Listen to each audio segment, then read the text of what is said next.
E levantando-se dali, foi para os termos da Judéia, além do Jordão, e a multidão outra vez se reuniu em torno dele, e tornou a ensiná-los como tinha por costume.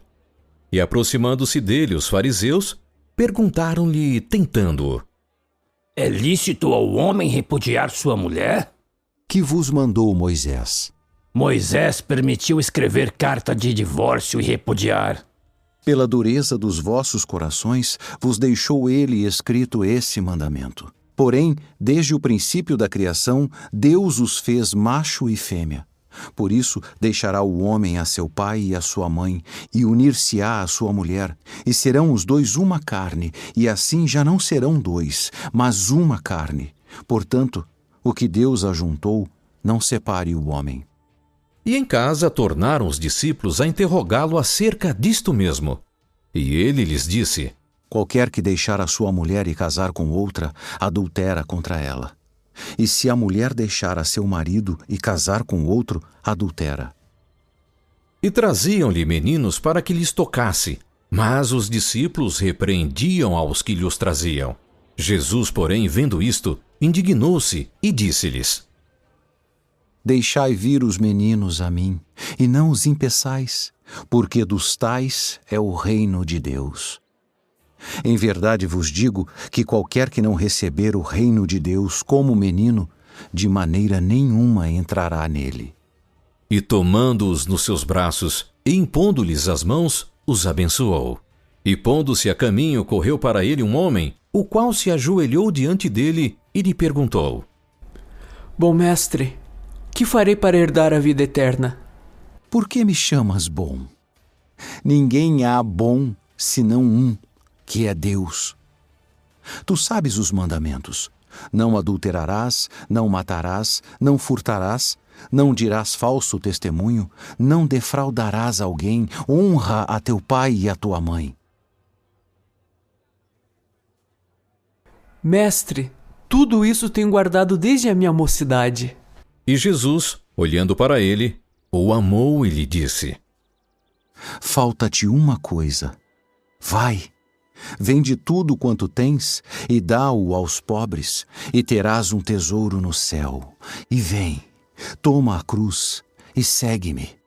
Mas ele, pesaroso desta palavra, retirou-se triste, porque possuía muitas propriedades.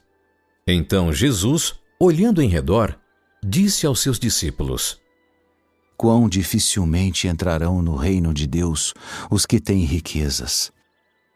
E os discípulos se admiraram destas suas palavras, mas Jesus, tornando a falar, disse-lhes: Filhos, quão difícil é para os que confiam nas riquezas entrar no reino de Deus. É mais fácil passar um camelo pelo fundo de uma agulha do que entrar um rico no reino de Deus.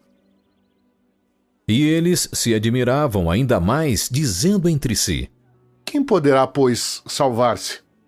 Jesus, porém, olhando para eles, disse: Para os homens é impossível, mas não para Deus, porque para Deus todas as coisas são possíveis. E Pedro começou a dizer-lhe: Eis que nós tudo deixamos e te seguimos.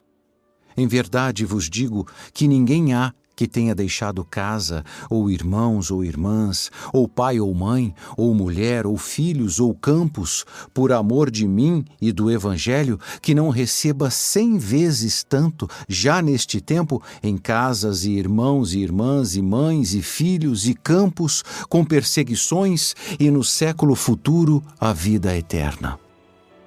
Porém, muitos primeiros serão derradeiros, e muitos derradeiros primeiros.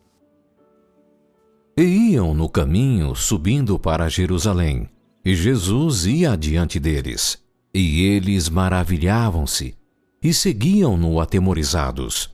E tornando a tomar consigo os 12, começou a dizer-lhes as coisas que lhe deviam sobrevir, dizendo: Eis que nós subimos a Jerusalém, e o Filho do Homem será entregue aos principais sacerdotes e aos escribas, e o condenarão à morte, e o entregarão aos gentios.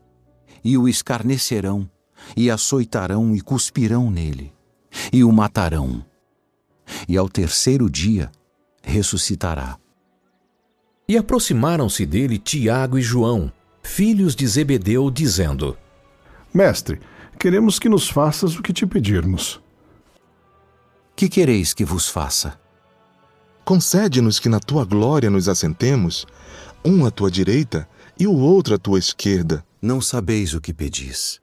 Podeis vós beber o cálice que eu bebo e ser batizados com o batismo com que eu sou batizado? Podemos. Em verdade, vós bebereis o cálice que eu beber, e sereis batizados com o batismo com que eu sou batizado. Mas o assentar-se à minha direita ou à minha esquerda não me pertence a mim concedê-lo. Mas isso é para aqueles a quem está reservado. E os 10, tendo ouvido isto, começaram a indignar-se contra Tiago e João. Mas Jesus, chamando-os a si, disse-lhes: Sabeis que os que julgam ser príncipes dos gentios, deles se assenhoreiam, e os seus grandes usam de autoridade sobre eles. Mas entre vós não será assim. Antes, qualquer que entre vós quiser ser grande, será vosso serviçal. E qualquer que dentre vós quiser ser o primeiro, será servo de todos. Porque o Filho do Homem também não veio para ser servido, mas para servir e dar a sua vida em resgate de muitos. E vieram para Jericó. E saindo ele de Jericó com seus discípulos e uma grande multidão, Bartimeu, o cego, filho de Timeu, estava sentado junto do caminho, mendigando. E ouvindo que era Jesus de Nazaré, começou a clamar e a dizer: Jesus, filho de Davi, tem misericórdia de mim. E muitos o repreendiam para que se calasse, mas ele clamava cada vez mais: Filho de Davi, tem misericórdia de mim. E Jesus, parando, disse que o chamassem, e chamaram o cego, dizendo-lhe: Tem bom ânimo. Levanta-te que ele te chama. E ele, lançando de si a sua capa, levantou-se e foi ter com Jesus. E Jesus, falando, disse-lhe: Que queres que te faça? Mestre, que eu tenha vista. Vai, a tua fé te salvou. E logo viu e seguiu a Jesus pelo caminho.